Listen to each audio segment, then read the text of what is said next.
This is our first podcast in the Himalayas. Man cannot find peace in anything that is man-made. Man will only find peace in things which are made by God. I think developers really have been silently building the nation. So I can get you from here into a hospital in Chandigarh, a Fortis or a Max, within 45 minutes. So therefore the chopper is important. I don't want to make money off the helicopter. That's not my business. What would be that one policy that you would change in Himachal Pradesh to improve real estate in Himachal Pradesh? You know, entrepreneurs in this country are not given the respect that they deserve. And I think for any entrepreneur, the only advice that I would have at my own level is that do not leave India. The state that provides water to North India has a water issue. All the water to North India goes from Himachal and Kashmir and this belt. So there's no water issue. We have abundance of water. We have a water management issue. What's the reason of landslides first? That's the first thing that I want to know. Like, why are there so many landslides in Himachal Pradesh?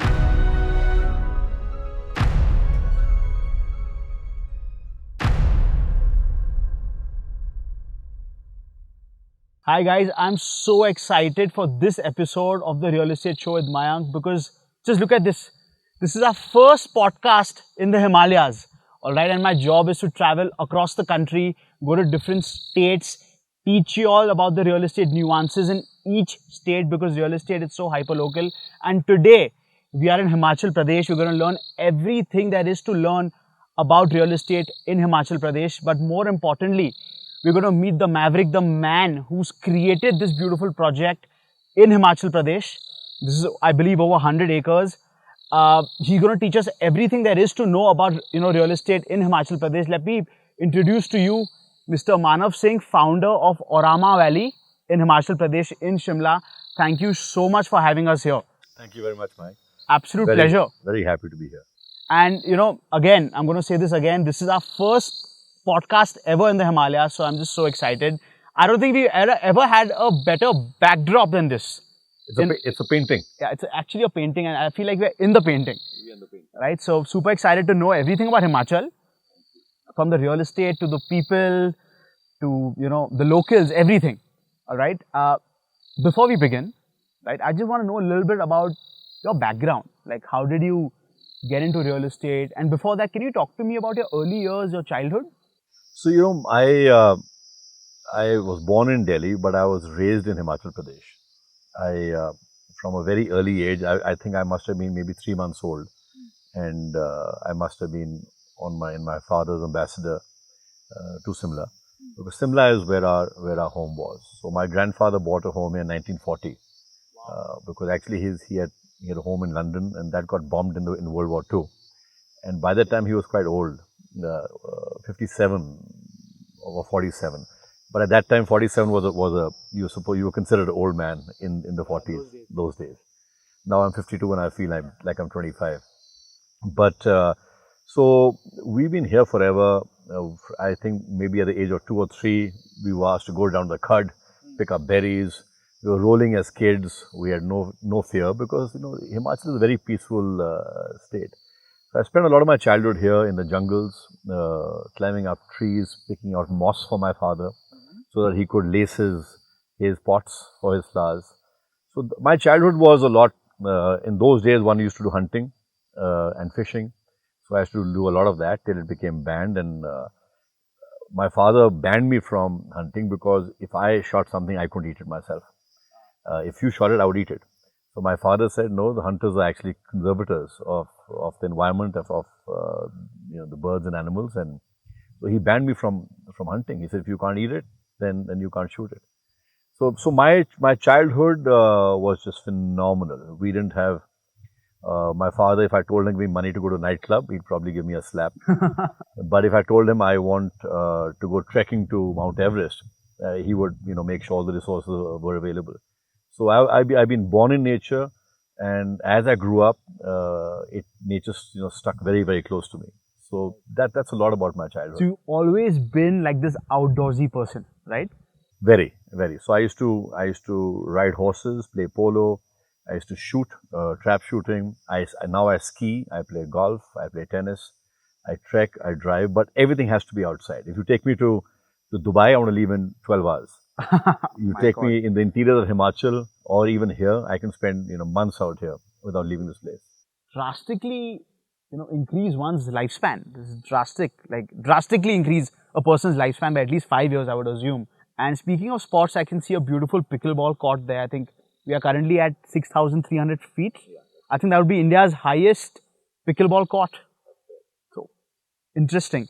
Manav, how did you get into real estate? How did real estate happen to you? Because you were always an outdoorsy person, but how real estate? You see, I am mainly an aviation guy. So I started my journey with aviation, selling spare parts, doing a lot of maintenance work for aircraft, engines, a lot of parts. And then I had still I continue to have an air charter company where we charter planes and helicopters for several industrialists, political parties, and so on and so forth. But even during that journey, I used to keep coming to Simla, and I felt that the market was ripe now. I can't think of a single person who says, "Listen, I don't like the Himalayas, I don't like the mountains." But the issue was that how do you find a place out here? How do you find a credible developer out here? How do you find a community out here? Somewhere which has got all the facilities and services. Now, in the good old days, people left their beautiful lives from tier 2 towns and went to a Bombay or a Delhi. The standard of living wasn't better, it became worse. They were from these beautiful, open spaces, they went into those small spaces. But that time there was no choice. They had to go out there because they had to create wealth. They didn't have the resources to educate their kids and so on and so forth. All the things we require for a secure life. Now that child of the 70s and the 80s, he's gone there, he's gone to these metros, he's made money, but he wants to now go back to find peace. I heard something very interesting the other day, and which was, man cannot find peace in anything that is man-made. Man will only find peace in things which are made by God. So I can't find peace in Dubai or in Delhi. It's made by man. But I can find peace out here. This is made by God. Absolutely. This is like heaven. Literally. This is just, I think even the last time that I was here for about 3 days, and when I had to leave, I just like going back to the city of chaos. Because I'm from Mumbai, right? It's the exact opposite of this. So even like 12 hours here feels like I'm totally detoxed. And this is like meditation, without me meditating, I feel like all that clutter from my mind has kind of evaporated. And which brings me to my next question. If you were to actually do a split test, like an experiment, right? A person living in a city in India versus a person living here on the hills in a very peaceful environment. Do you feel the subject that is living here would actually have an increment in his lifetime? Would this genuinely increase a person's lifespan? I think you live to 100, and it's scientifically proven.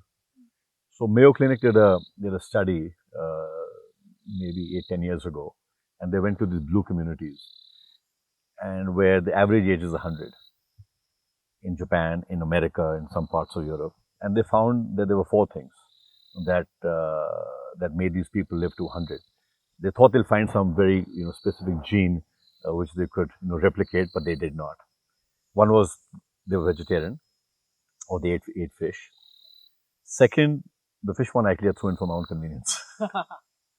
But the second was they all had a purpose of life. So they would wake up in the morning and even go gardening, distribute newspapers, go and talk to some youngster. There was a purpose.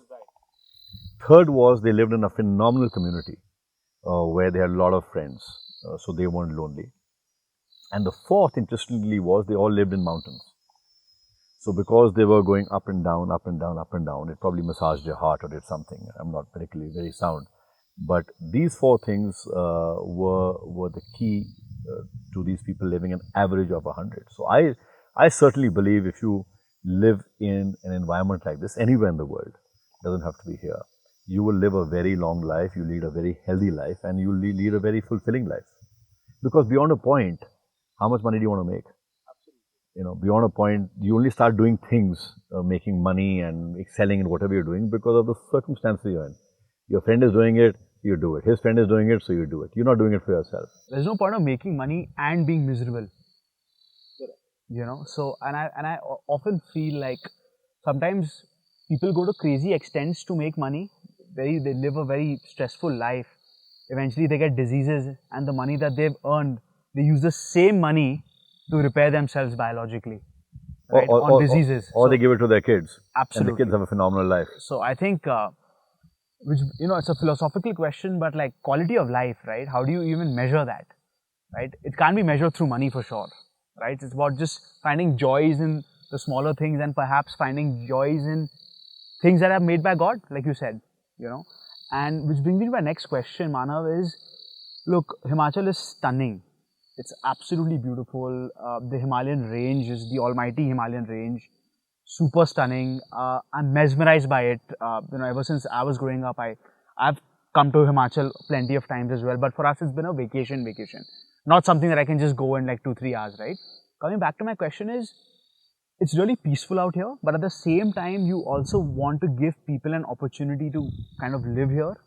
So you have to obviously develop homes, you have to construct homes. How do you draw or find balance between construction here while keeping the nature intact? Drawing a sustainability angle to this. I think one just has to be very conscious of the fact that you are coming and living in a forested area, and if you start becoming conscious of the fact that the forest is also living, every insect is living, you automatically become conscious of what you do. So, for example, in our development, we don't allow people to open their windows and blast music after 9 o'clock. One reason is because we are conscious of the village folk. They sleep early. But I am even more conscious of the birds and the bees and the animals who are in the forest. I have no business to come into their home and make their life miserable by playing, whatever I'm playing. I need to make sure that they have a restful night as well. So we are conscious of the environment. I'm very conscious of ruining the hillside, going crazy. You do it to a limit, but not do it to. There shouldn't be so much greed behind it that you destroy that over gaining something for yourself. So we do a lot of reforesting. So we probably grow 10 times more trees than we were given by nature when we came to this place. We do a lot of water recycling. For example, in our toilets, all the water that goes into our toilets, which is at least about 30-40% of the water, is from STP and water harvesting. All our irrigation is STP and water harvesting. So there's quite a bit that we do. Things like, for example, in the good old days, you would have red roofs in Simla, white walls. I've changed that, but I want to merge into the forest, into the environment, and not stand out. So we have brown roofs. We have pastel colors, shades of light brown on our walls. So because it shouldn't be an eyesore for us, and also for the birds and the bees and everybody else. So got to respect the entire ecosystem, right? Absolutely. Now, but how is construction here? Because the terrain is slopey. It's constructing in the mountains, to say the least, right? The hills, contours, right? And there are a lot of landslides here in Himachal. What's the reason of landslides first? That's the first thing that I want to know. Like, why are there so many landslides in Himachal Pradesh? And how does a developer like you make sure that whatever you've constructed is not affected by those landslides? You see, landslides, development is part of life. You go anywhere in the world is developed. You go to Europe and you see those tunnels, just if you go from Italy to France, I think there are 40 tunnels. And each one is maybe 10 kilometers long. But there's been a method to that whole thing. Those people, they knew how to build those tunnels. I feel that the landslides that have happened in Himachal are for two reasons. One is that the roads that are built by the National Highway, they are built by people who have built roads in the plains. Now, a guy building a road in Maharashtra cannot build a road in Himachal or Jammu Kashmir and so on and so forth, because there's a lot of technique required to do that. You have to do soil testing. You have to see where the slope is. You have to cut the gradient in such a way. There's so much that goes on. Somewhere you can build a road, somewhere you got to build a tunnel, somewhere you got to build an elevated road. So I think this has just been done, aimlessly, without applying mind and said, chalo, let's go and do it. Because that's how you would do it in Punjab or anywhere else in the country. So I think uh, we should have, while building these roads, it is the knowledge that the people of Himachal in the PWD department that they have in building the roads, that knowledge should have been taken. Building a road is not an issue. How you build the road is the issue.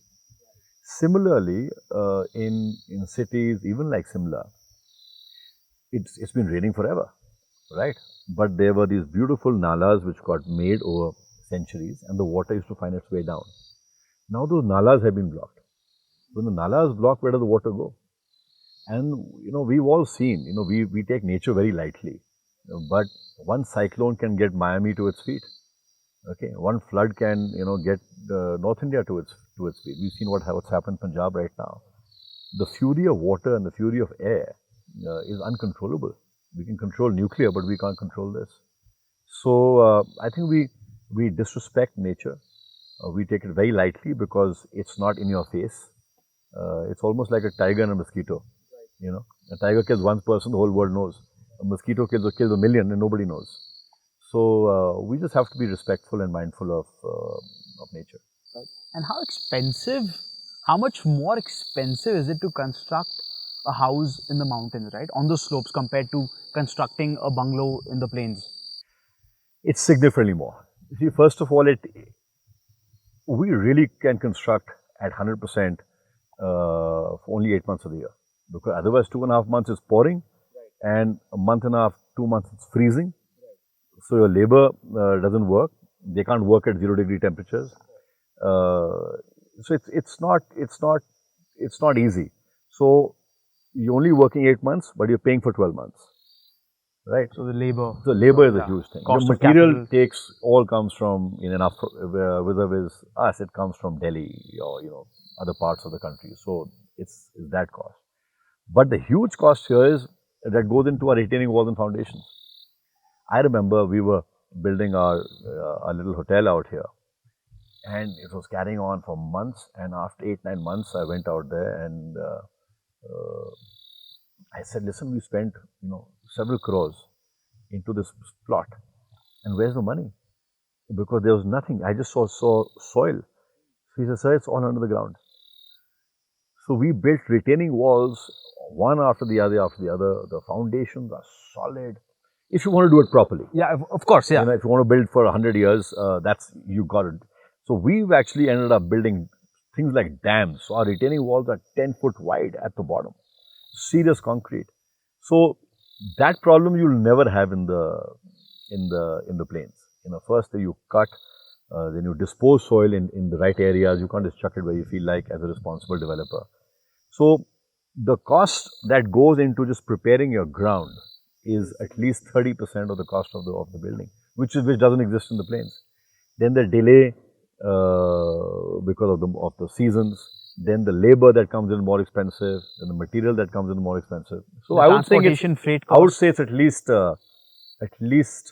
60 to 80% higher than you were to build in the plains. My God. And what would be the average cost per square foot? The construction cost per square foot here? Well, if you just look at the structure, I think if you build a good structure, it should be at least 1,500 rupees a square foot. And of course, interior, there's no end to it. There's absolutely no end to it. And what would be the best materials, according to you, for the Himalayas? Like what materials shall a developer use in the mountains? Well, almost there's nothing known as what material. And as long as you're using material which has good insulation, because it does, in the summer it goes to 30, in the winter it goes to -4, -5. It is pouring.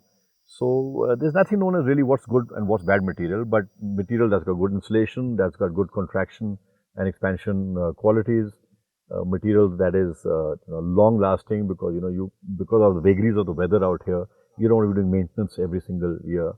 We actually in the middle started doing steel buildings, and we thought that was great because that did minimum environmental damage. There was no sand, there was no water, there was no cement, there were no bricks, which is phenomenal. But then the price of steel went up, 2x, and there was no benefit that we could have passed on to our consumer. Otherwise, I think steel buildings is the way to go in for the future. Very sustainable, very fast, less labor, no damage to the environment. How much time would you construct, like say, a 5-storied building with just steel? So a 5-story building, we would probably make it in fully finished in 7 months Wow. in the mountains. Wow. Yeah. With all those challenges. Yes. Wow. Yes. That's really fast. Yeah. That's really fast. Yeah. And how many buildings have you delivered here? Just We've delivered around, I would say about 10 or 11 blocks as of now. We've delivered over 140 homes.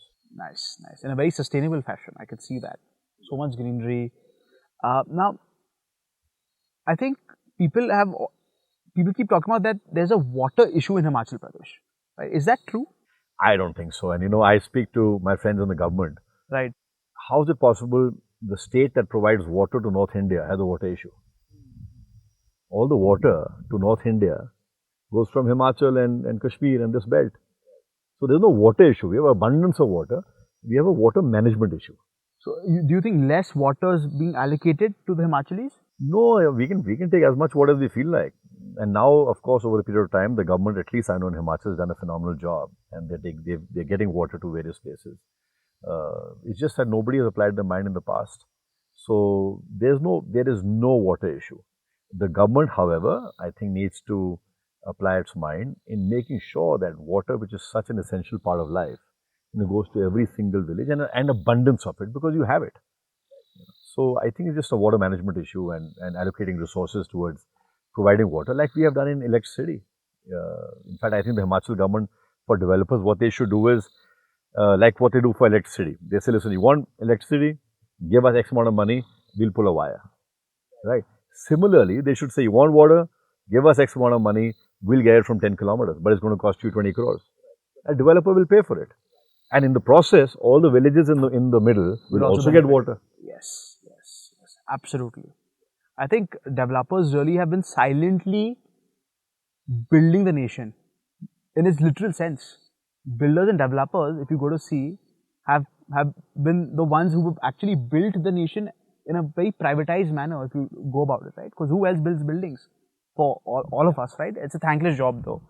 I don't want to get into that. Well, I'll get into that because you see, if there is a DLF or a Tata's or a Godrej and they're building 1,000 homes, they cannot afford to go wrong by even 1% as far as the bylaws are concerned because somebody's going to catch them and the investment of thousands of crores is going to go. But the minute there's a guy who's building 100 square meters or 50 square meters, he's going to do it, finish off and go without any water, without electricity, without anything about parking, and he'll flout every single law. So I actually feel that, you look at Dubai. Dubai doesn't have 10,000 developers. They go to 5, 7, 8 developers and they've done such a phenomenal job.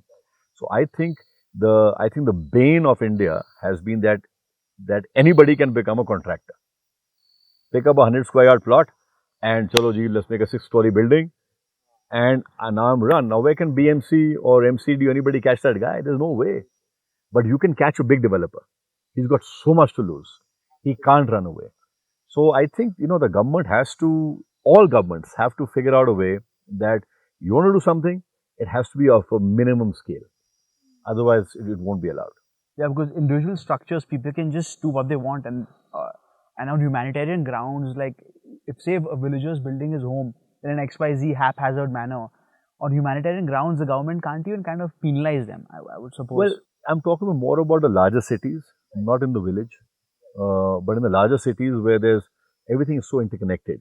What you do affects me, what I do affects him. In the village, it doesn't. Somebody's gone and built a house out there. It's fine, it's not affecting me. But in the larger cities, I can talk about North India, look at Noida, Ghaziabad, Delhi. It's a mess. It's a mess because we didn't allow organized developers to come in. In fact, if you were to fly a drone over these cities, you'll realize that the development is not cohesive. It doesn't look similar at all. However, if you were to fly a drone, say over Europe, one structure will look similar to the 2 structures next to it. And they actually have that in the laws. You can't build a structure that's very different looking than the structure next to it. But here it's all haphazard, which the city looks very different, you know what I mean? That way. Coming to, what is the FSI here? Just intrigued. As a real estate fellow, I just can't help myself from thinking about this, but what would be the FSI in Shimla here? It's 1.75, but it's very difficult to achieve it because you can't go above 25 meters. That's in rural, and if you're in the city, the MC limits, I don't think you can go above 2.5 to 3 floors. So there's a tight height restriction, Yeah. and why would that be? Because any particular I'm not reason sure. for it? I'm not sure. I've from a aesthetic point of view, I think the low height homes look nice, but from the environment point of view, I think it's better to go high rise and give more green Less space. footprint, right? Yes, yes. So it's a debate. It's a debate that one needs to have. What other government regulations are there? Like, if you can just touch upon a couple of regulations about Himachal real estate. There are, I think, the regulations here are very similar to regulations anywhere else, and I'm really glad for the regulations. Otherwise, there would have been plunder in all these places. Of course, one has to make sure that one sticks to the regulation and the regulators regulate you. So, if I were to start a project in Himachal, I would have first obviously buy the land, then I would go to the town and country planning, give all my drawings. After I give my drawings, they are approved based on the bylaws, setbacks, etc., etc. Then you will get permission from the PWD for the road. You get permission from the water people to see whether they can supply you water or do you have your own water. You get permission from the electricity department or NOC from them. They listen. Yes, we will supply you electricity, but you got to pay us certain charges. You have to get permission from the fire department for God knows what. And then obviously if your project is of a certain size, then you have to get the environmental clearance permission. So there are several permissions. It can take from a year to 2 years to get this permission, which is quite a pain because there's no single window. You go to this person and then this person takes time. By the time when you go to the next person, this person's NOC is expired. So it's quite the eternal issue of real estate in India. Yeah. I've done this fun exercise where I've spoken to over 30 developers and large scale developers. All right. And I've asked them what's the most difficult thing about real estate, and they've all unanimously said approvals. It's quite crazy, considering real estate is such a revenue center for the government. Not only does the real estate guy pay GST, he's also paying the stamp duty for the developer, for the buyer. He's getting huge amounts of people involved during the project and after the project. So I think real estate people are, not given the due importance and the relevance and significance as they really deserve. Such a major contributor to the nation's GDP. It's just phenomenal. I believe the real estate sector, I think, contributes to about 13% of the nation's GDP, which is a massive, massive percentage, right? Now, if you were coming to regulations and approvals, Manav, if you were a bureaucrat or a lawmaker, policy maker, right? What would be that one policy that you would change in Himachal Pradesh to improve real estate in Himachal Pradesh? You see, first of all, I would come up with a policy which I think exists of anybody coming in should be a responsible developer. For me, it's Himachal first, everybody else second. But how would you quantify responsible? Because that's a vague term, right? You will have to create some certain rules, terms and Correct. conditions. So, I am a very proud Himachali. Yeah. I can live anywhere in the world for 15 days and I say, listen, let me go back to Simla, and I can stay here for years. I feel that anybody coming to Himachal has to respect Himachal. Why is Himachal the way it is? Because they have fortunately been able to protect their culture. Now, if you open it up completely to anybody coming in, this could be, I don't want to mention it, but it could be some other state, and we'll all, won't get the joy we're getting here. So first, I think as a responsible developer, I would make sure that the right kind of people come in who fit into the Himachal culture and not vice versa. Then I would make sure that whatever I do is sustainable. I don't want to plunder the hillside and make a mess out of it. Obviously, when you're doing construction, there's going to be certain stuff that's going to be done. But once you finish that, then you got to clean up your mess, and you got to plant fruit trees and coniferous trees and so on and so forth and whatever else.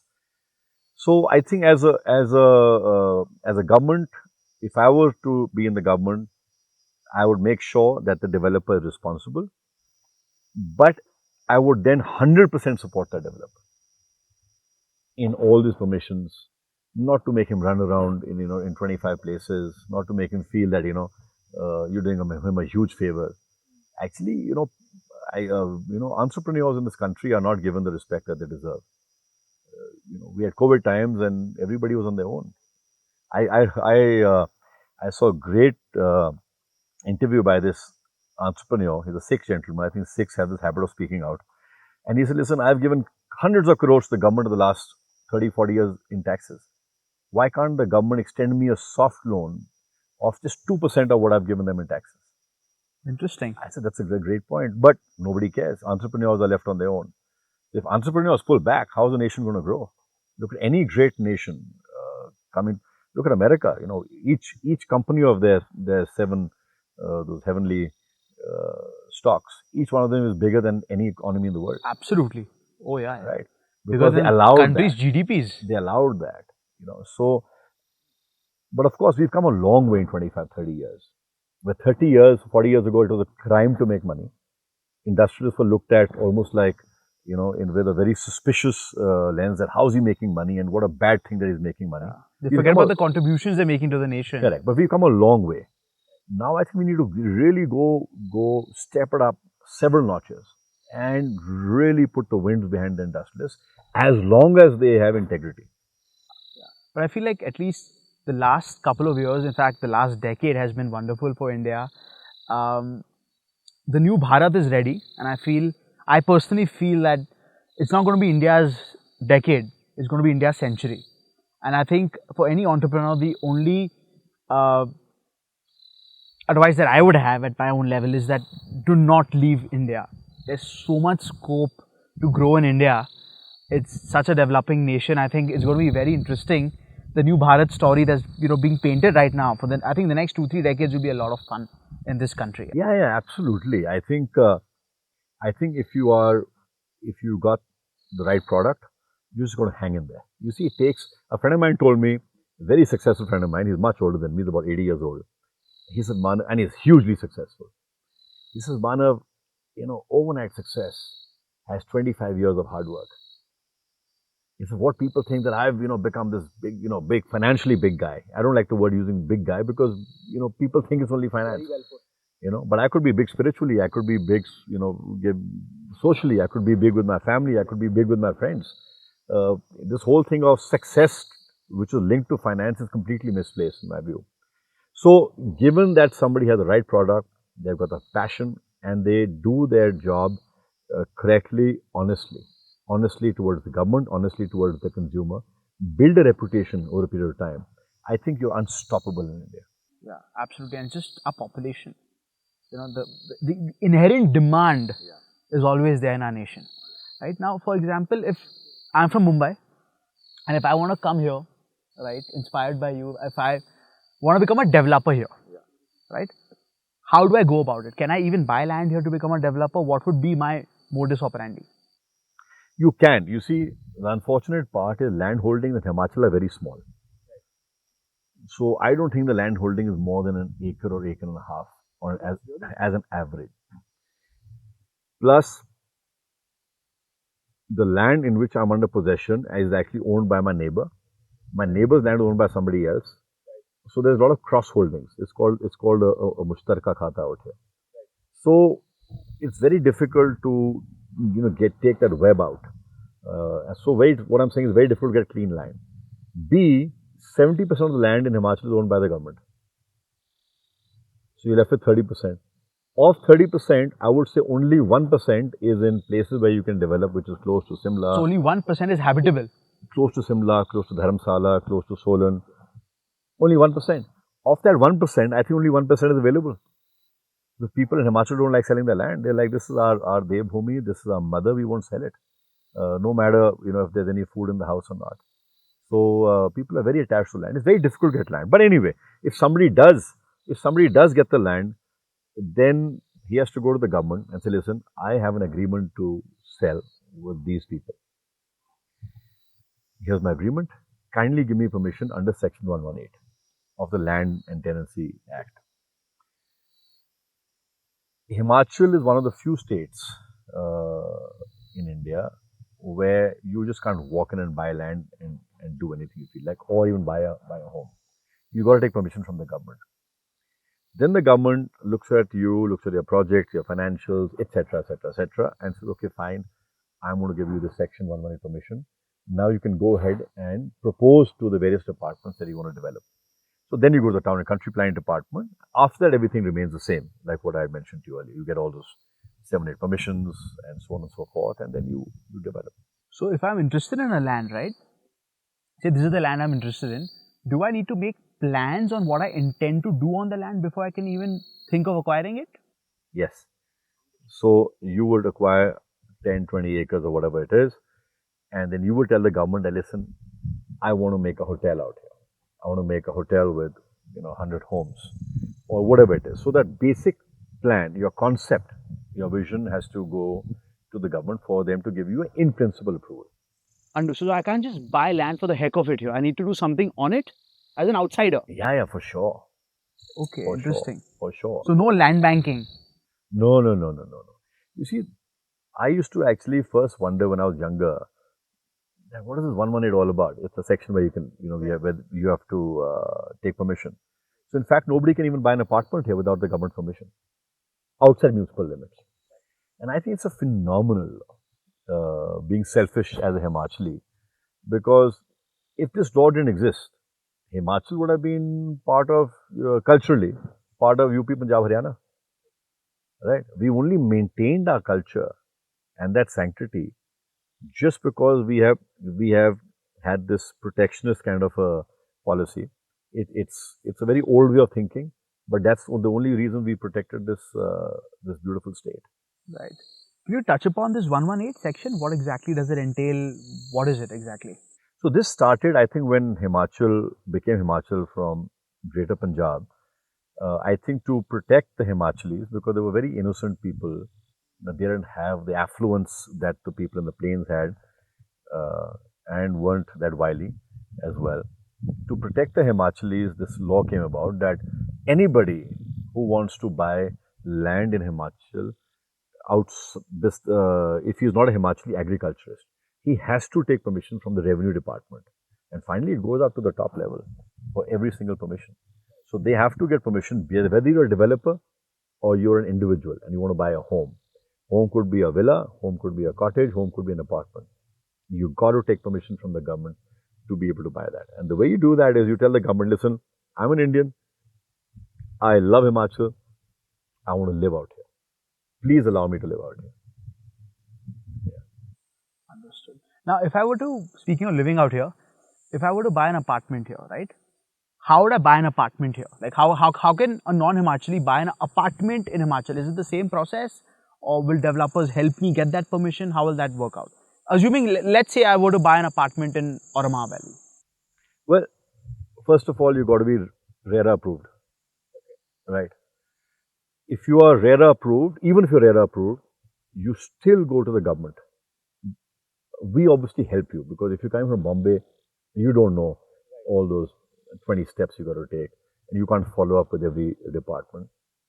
But you apply to the government and say, listen, this is a project, Auramah Valley is RERA approved, this is the Jamabandis, this is this is my passport, so on and so forth, and I'm buying an apartment out here, the layout, etc., the normal stuff. And you basically put it into the Deputy Commissioner's office. It goes from a level of the Kanugo to the level of the District Revenue Officer, to the additional DM, to the DC, to the Secretariat, and then to the government. It's a process, and I'm fine with the process, because although it's lengthy, but it makes sure that all the I's are dotted and the T's are ticked. Now, Manav, you guys are the biggest developers in Himachal Pradesh, right? You are the biggest here, right? Beautiful township, sizable, right? But why are there not other developers of this scale in Himachal? I think there are very, very, very few developers in Himachal Pradesh. Why is that? See, it's not easy to make. a developer, besides being passionate, needs to make money. Now, a developer sitting in Delhi, a large developer, will do a project worth 3-4 thousand crores and get it over industrial with in 5 years, right? In Himachal, you can't do it. The terrain is very tough. To build is very tough. To come out here is very tough. To find good people to work for you is very tough. To find labor is very tough. Getting material is very tough. Government permissions are very tough. So, if I was a developer who just landed up in India from somewhere, I would see where can I get the best bang for my buck.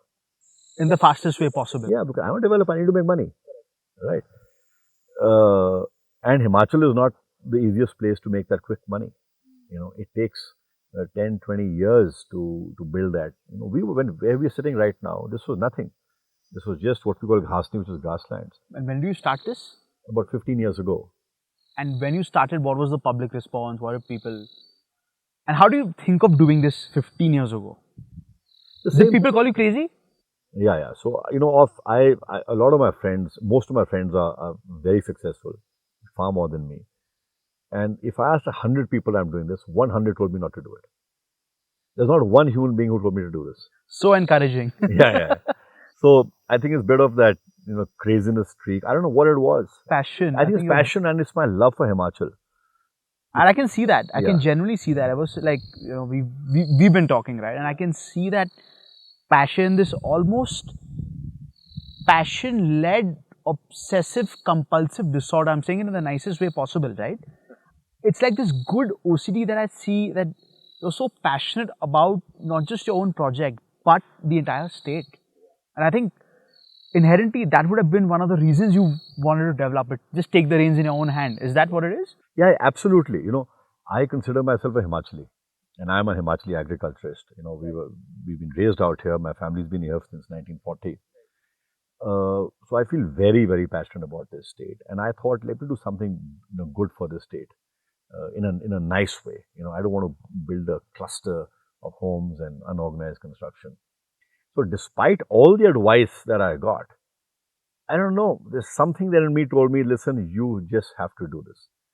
And fortunately, I wasn't backed up by any debt. All the money I put in was my money. So end of the day, I always knew that if it didn't work out, I'll just shut the doors, pay everybody 2 months of salaries, and still enjoy myself, having a coffee under a tree. So I had no downside that way. There was a downside, but it wasn't that I'm going to be bankrupt or anything like that. So given that I had that benefit of no financial burden on me and this crazy passion about doing something for Himachal, but the very fact that this would also allow me to spend more time in Himachal, I think these just three things just drove me into doing whatever I did, and I did it blindly. Once I was in a close group with Anil Agarwal of Vedanta, and somebody said, listen, but all these big boys, they're targeting you. He said, really? I have no clue. So he said, no, we've heard that, this big industrial house, this industrial house, there's a big boys club in Bombay, and, you're not a very, popular guy there. He said, I have no clue. So sometimes he said, ignorance is bliss. I had no clue, so I just carry on. So I myself had, despite the 100 people telling me that don't do it, I was completely ignorant of the risks. And I was just focusing on the positive. I wasn't focusing on what would go wrong. I was just dead sure I'm going to do it. And I think sometimes, hearing a lot of negativity or trying to understand risks that may or may not exist, sometimes, that just negativity puts a limiting belief in the person's mind, So I'm really happy that you just went with your entrepreneurial gut feel and, now look what you've created. I mean, we'll obviously walk around the property as well. I would love to, get your opinion on each aspect of this property as well. The beautiful forest, the beautiful expanse, and of course this gorgeous view, right? Now, how much time do you spend in the year here? Like, how much time do you spend in Himachal Pradesh in the year versus a Delhi? Like, can you just give me the entire split of your calendar year? 17, 18 years ago, I got complete clarity on the kind of life I want to lead. And for me, that life was divided into 6 pots. And by the end of my life, I wanted all the pots to be equal. One of them is the pot of health. If I have $1 billion and no health, the $1 billion is useless. Second is the pot of family. I have health and no family, and $1 billion is useless. So family is absolutely critical for me. And at the moment, that family is my wife and daughter, really. And of course, my sister and my in-laws and so on and so forth. Then of course is the pot of wealth. But I think wealth, you only need that much wealth which gives you freedom. I believe that excessive wealth curtails your freedom. I can today really decide right now, we're sitting out here, it's 11 o'clock. I can decide to go to Thailand tonight. Okay. The top industrialists of this country cannot. Right. Then, of course, is the pot of your friends. Do you think more wealth after a point makes life miserable? 100%. There's no doubt in my mind. Miserable makes life boring.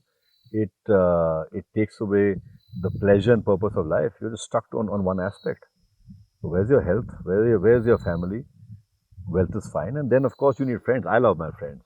I love playing golf with my friends and talking absolute nonsense. I don't want to talk anything serious. You want to just talk nonsense. So life without friends is a meaningless life. You might have $10 billion, you'll have a palace, but not a human being coming to meet you. What's that life worth? And then for me, it's extremely important to give back.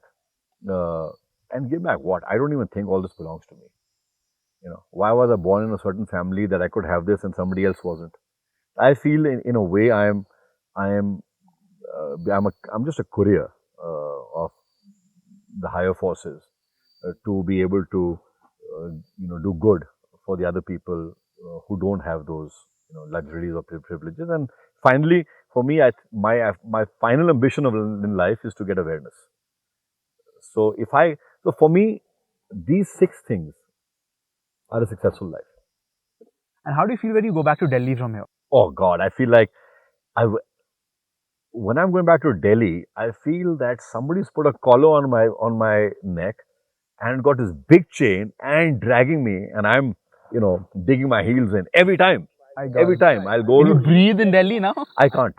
So frankly, when I go to Delhi and come October, which is now and November, and I play tennis and I play golf, I find it difficult. I can actually physically feel the particles going in my windpipe.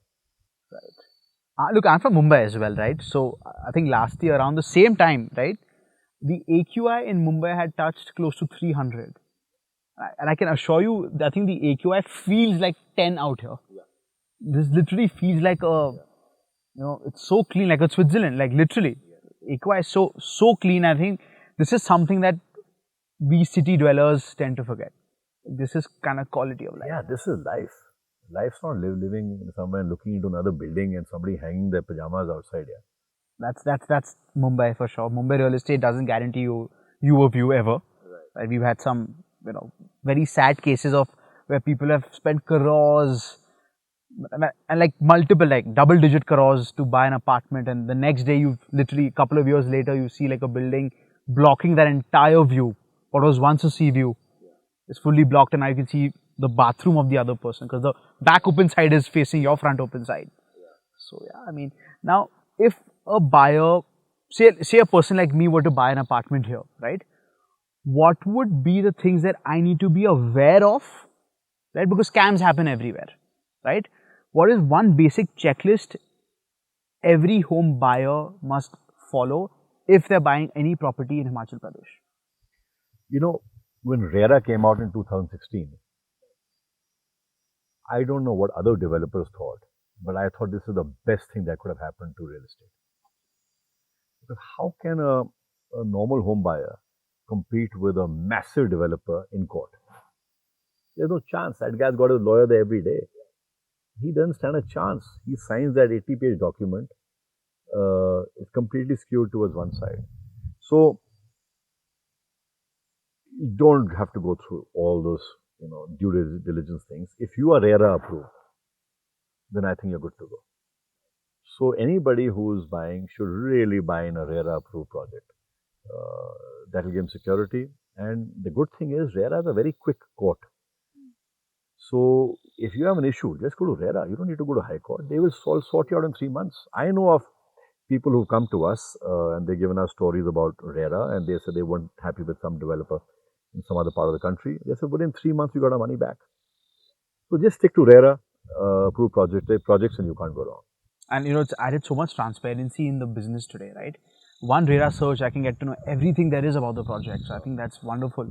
Now, what type of people are buying homes in Himachal Pradesh? Old retirees, investors, or end users? Like, what's the split?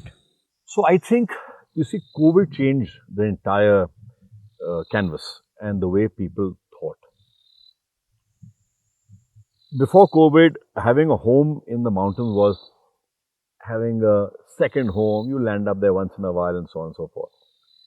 So COVID and data, okay, the data that's given by all your Geos and Airtels, that changed the world. Now, for somebody like, especially if you're a CXO or you're a creative person, you don't need to be sitting in a little cubby hole in one of the metros. Your creativity comes out here. So now I call them parallel homes. In fact, I tell my residents, I said, please don't send your old furniture out here. If you send your old furniture out here, your home won't pull you, right? Make this into a parallel home. In fact, it will become better than your first home because of this. No matter where you live in your first home, you will still have the noise, and you will still have the pollution, and you will still have you won't have the beauty, and so on and so forth. So I think, so now the people who come out here are people, of course, people who are retired or going to retire. People who come out here, they're young people who want to just get away from the city life. But I tell people, I say, look at this home as a family home. Now, memories are never made in office, and memories are never made in your first home.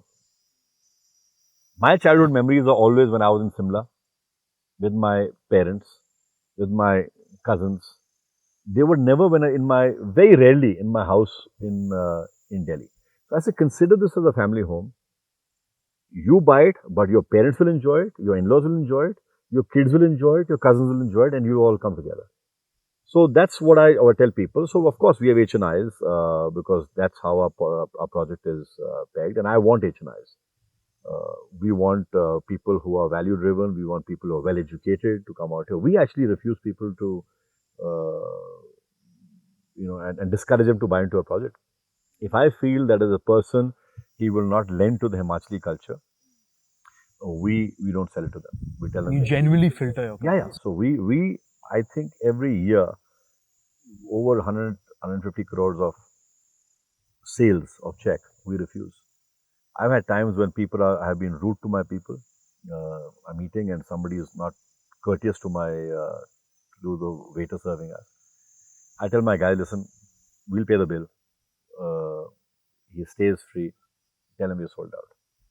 Because I don't want that person who's, doesn't have the basic courtesy and the manners or basic human decency to be out here. So anyway, coming back to your point, we have people who are retirees, who are going to retire, and people who want to basically create memories. Now, coming to the financial angle, I just have to bring this. I'm so sorry to kill the romance of Himachal, right? But purely from an Excel sheet point of view, what will be the capital appreciation? What is the capital appreciation one can expect in Shimla and in Himachal Pradesh? You see, the capital appreciation here really depends on your, where you invested. So, if you invested in a place which does not have the infrastructure and all the bells and whistles, you can't expect much because those places will always be available. But if you go to a discerning developer who has high integrity, who delivers on time, who consistently delivers on time, who maintains his development, and who's consistently raising his prices, then you should, I think, get a minimum 5 to 7% appreciation a year. Because like I increase my prices by 10% a year. Now, if I'm doing that by 10%, you who bought with me, given that your home will become older in the next 4 or 5 years, you should at least expect a 5 to 6% appreciation. Nice. Now, just being the devil's advocate, please forgive me for this, but For example, if I'm buying this as a holiday home, I'm going to consume this only for about 20 days in the year. Would you still recommend me to purchase up an apartment here or just rent for those 20 days? There has to be, a certain critical mass for anything you do in life. And there has to be certain occupancy and certain idle capacity. Now, you won't spend 100 crores on a factory that can give 1,000 crores worth of product and it only runs at 10% capacity, right? It's a complete mismatch. I have a business where I sell planes, business planes, and I tell people, a lot of my friends who made a lot of money and they feel they have to have a plane. And I say, how much are you going to use it? And they say, oh, we'll have 10 flights a year. I said, then charter. Unless you're not flying, at least 600 to 700 hours a year, you don't need to have your own private plane. Oh, okay. 600 to 700 hours, Yeah. That's the trigger. Similarly, if you're not going to be using this home collectively as a family for at least 3 months of the year, you don't need to buy. Okay.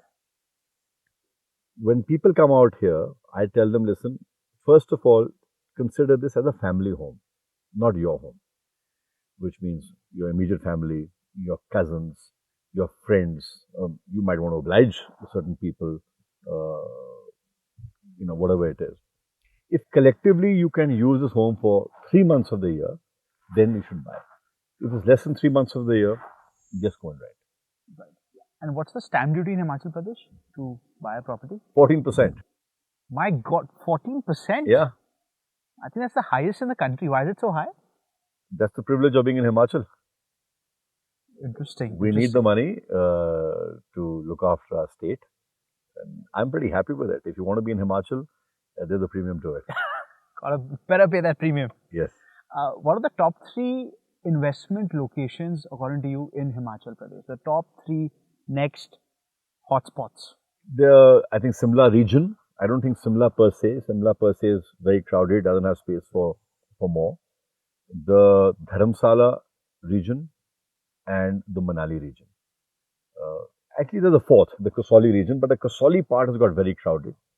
But you know what, people, I don't understand why they get stuck to, one place. Why can't they make it 20 kilometers away? Why do you want to be in the middle of the crowd? So developers who are coming in need to start thinking of that. Obviously, it takes a long time. It's a minimum 10-year story to build that destination.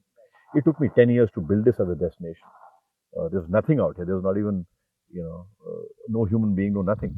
So it takes time, but developers need to start taking the risk and going out. And you should come here a lot in the last 10 years. You must have, I think, spent a lot more time here, right? Just trying to set things, the initial inertia, from 0 to 1.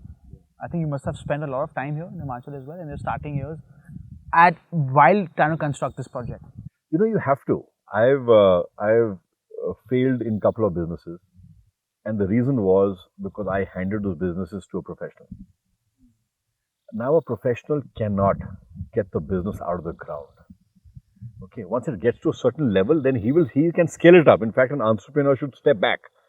Because, entrepreneur is like a cowboy. He's shooting the whole day. Professional is more of a sniper approach. He knows where he wants to go. So a business from 0 to 10, only an entrepreneur can do. From 10 to 100, only a professional can do. So I did spend a lot of time out here, and if anybody wants to develop in Himachal or anywhere in the world, if I go to Goa, you think I can run my business in Goa sitting in Delhi or Simla? I can't. I got to be on the spot, on the ground. There's a friend of mine, who built a great business, but he was in the rural India. He left his beautiful, stunning home in Delhi. He went to that backward place, spent 10 years in a 2-bedroom house to build that business, which is worth billions of dollars today. But an entrepreneur needs to be on the ground. And the last decade, right, you've spent a lot of time here. Any one memory that you have that you can really cherish? Oh, I've had many memories here. Being drunk and falling off the hill. The good life. Regularly drunk. I remember once a friend of mine from Hyderabad came and we were drinking mulled wine. It was freezing. Went for a walk in the forest in the middle of the night. And suddenly, I think 1,000 crows started flying. Actually, they're not crows here. They're ravens out here. they're not scavengers. And we were just stunned, that there are 1,000 of these ravens, and we were like, what the hell is happening? So we've had some great times out here. But one thing that really stuck to my mind is there's a lady who came to me one day and she said, listen, I need some money. I said, how much? She said, 3,000 rupees. I said, sure. She said, I'm in very difficult times. I need money for my health. I said, fine. Anyway, 3-4 years later, she died. And her son came to me and said, I have to give this 3,000 rupees to you. I said, who are you? I'm so and so son. I said, where is she? He said, she died. So I said, oh, I'm very sorry to hear that. So I said, but what is this? He says, in her notebook, she had written that she, I might get very emotional when I talk about the story, that she had borrowed 3,000 rupees from you. And after she dies, her sons must return the money back to me. My God. It was such a lesson in integrity that I learned that day. And it really, really has stuck and sticks to me. And that is the people of Himachal. The reason I love being out here is because people here are honest while they're living and after they're dead. So it was one of the most, not just the most moving stories. It was a story that has really, it guides me on how to live my life. Interesting. I think people are lovely. And I think you've also made this project very, very inclusive. I can see that. Can you talk about that angle out here? You've uplifted the entire region as well, right? Because you made it so inclusive. I just want to know how you did that, what went behind it. You see, again, I just love the people of the state. And mainly because they are such good human beings. You can tell a guy from Himachal, listen, I'll give you 3 times the salary in Delhi. He'll say, listen, I don't want it. I want to get up in the morning and, breathe this air. I want to look at that blue sky and look at that. I don't want the noise. So, they are really great people. So, I feel I'm actually very fortunate that I'm in an environment where there are such great people. And my preference is to give employment to these people. So we employ, I think, over 150 people just from the villages nearby. Now imagine, there's X amount of money that goes into these villages every month. With that money, they're able to educate their kids, they're able to look after their health care and so on and so forth. I foresee in 10, 15 years from now, those kids are going to be earning a lakh and a half a month. So those kids are going to come back, invest back into their little economy of their village. And I foresee, villages like this, becoming very, prominent, very prosperous. And this is something I think all industrialists should do. They should create these models. And the model, of course, you have to run a successful business. But if I don't run a successful business, if I put it to the ground, everybody goes into the ground, not just me. But we should run a business where one of the things at the back of our mind should not just be your success, it should be the success of the entire community at large. Are scams common here in Himachal Pradesh? Real estate, property related scams? I would love to say no, but wouldn't be the right answer. You can't control every human being. So by and large, it's a great state, etc., etc. But you would find that one bad element, one rotten apple. I've had people scam me. And I thought I'm a pretty smart guy. I know the lay of the land and etc. But I've had people scam me. I've had some. In fact, we had an employee of ours, but who was a non-Himachali. He scammed us. But it's part of life. You just got to be careful and vet the people properly. That's it. And look, Himachal is so beautiful, right? I mean, India is beautiful, right? The Himalayas are just stunning. Why are the HNIs, the high net worth individuals in India, buying homes in Switzerland and not Himachal Pradesh? First, I think it's a complex. Okay, no matter what HNI you are, most of the HNIs have made it in the last 30, 40 years. So it was a complex, I have a house in Switzerland versus Himachal, or India. I think Bollywood is really guilty of that. Huh? Yeah, it's all. I think it's a complex. It's a complex of the the British era, right? You go to London and people are roaming around the streets of London. Nobody gives a shit about them, but they want to be seen with some fancy bag, and that's it. So it's a complex. B, I think they don't know who they are as human beings, as individuals. There's very little sense of awareness. Their entire life is driven by how what their perception is. So I think it's mainly that. See, with the people who actually want to be in Himachal, the opportunity also did not exist, right? It's difficult to get out here. When you get out here, it's difficult to maintain a house, to build a house. So I think it's a combination of a couple of things. And what about the infrastructure of Himachal Pradesh? Do you think the infra here can support the real estate in Himachal? You see, infra is never a problem. It's part of growth. What was infra of the world 100 years ago? How many airports were there? You built the airports. But you got to build an infra which is sustainable.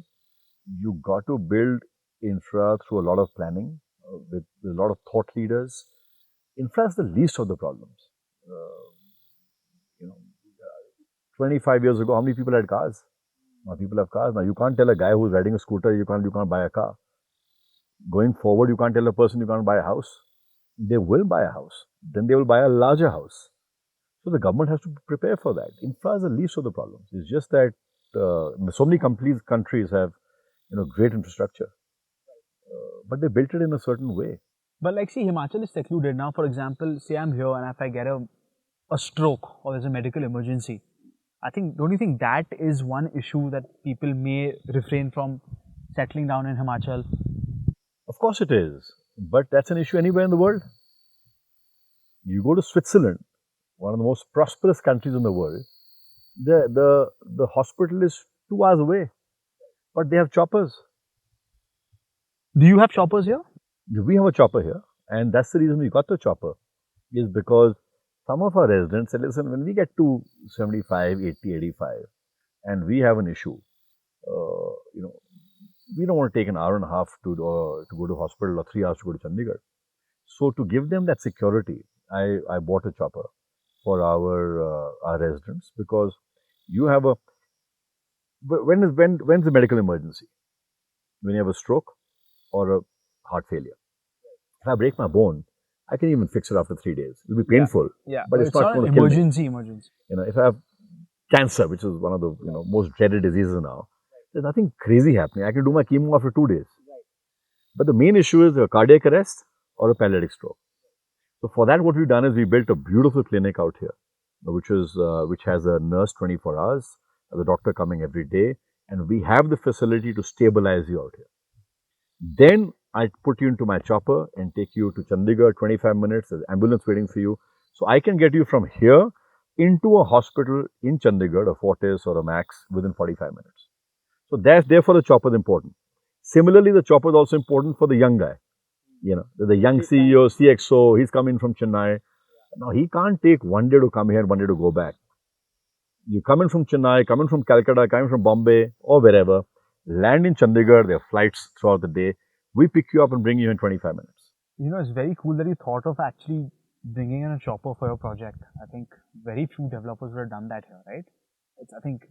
Actually, a lot of developers can do it. They've got the money, they've got far more money than I have. But aviation is a very technical field. I think your backgrounds really help you in that. Because of my background in aviation, I understand aviation extremely well. And there's a lot of, if you think real estate is tough, get into aviation. Zero margin for error. There's a regulator at every step. I'm at every step of the regulator. So there's a lot of knowledge you need on the subject matter before getting into it. And people are scared. I get a plane. What if something happens?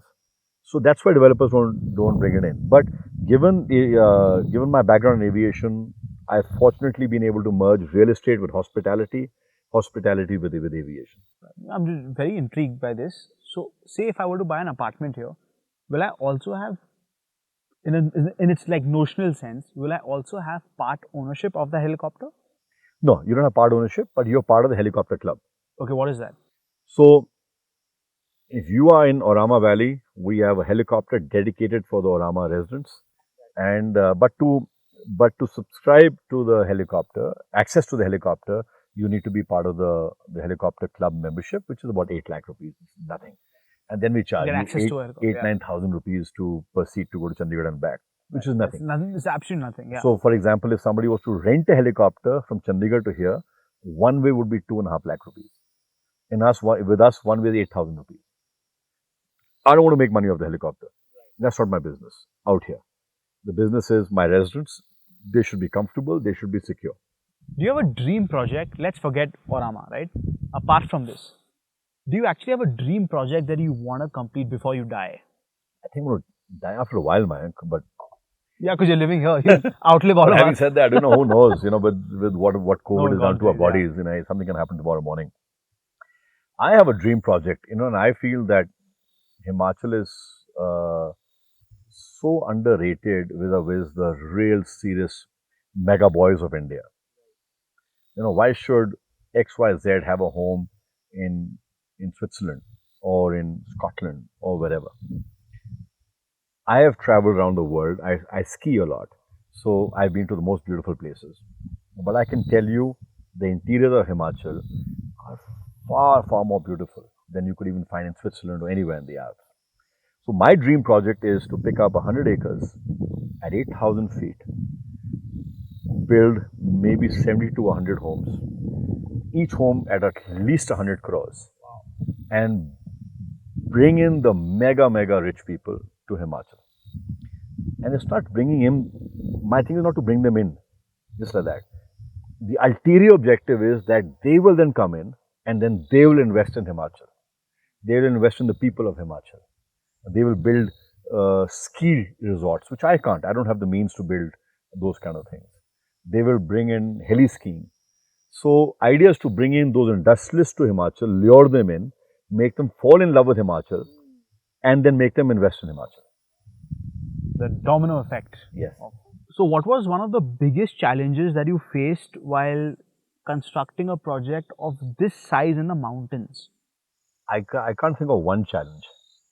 I can think of 100 challenges. And I can think several challenges every month. We've been in crisis mode every 6 months. But for me, if there's no challenge, there's no entrepreneurship. Can you talk about one particular crisis? Any particular crisis that you've had, whether it's financial, whether it's something to do with the government regulation, land acquisition, material supply, any local issues? Again, it's very difficult for me to talk about one crisis. We've had so many crises and gotten out of it. But to give you an example, we would have the locals land up out here, and 25 of them, stopping a truck. Now, what do you do? If this was any other state, we would take different action. But out here, my instruction to everybody is, listen, we are here as outsiders, even though I'm a Himachali. But I'm in this region as an outsider. I have to be very sensitive to their problems. It's fine, let them hamper our work for a week or 10 days. They'll go and complain, make frivolous complaints to departments. I've told my people, I said, listen, we are legally absolutely clear. Always do everything legally. If you do things legally, nobody can touch you. Nobody can touch you. But it's a problem. You're there, there's construction happening, people are cribbing, and you got these 25, 30 people making noise. What do? So it's a crisis, because if you don't handle it correctly, those 25 can become 250, right? So you have always, you're always on that defensive, because you can never go on the offensive, even though you're right. You sit back, you suck it up, and just wait it out. Yeah, sometimes you can't, even though you don't want a solution to be abrasive with the locals. Smart. Now, I think Auramah is Himachal's most successful project, right? I think it's safe to say that. What have you done so different? Like, why is this the most successful? Is it just the sheer size of this project? What do you think? If you had to give me one USP about Auramah Valley, what would that be? So, there's no one USP, Mayank. One thing doesn't make anything, right? There are multiple things that come together to make that one thing.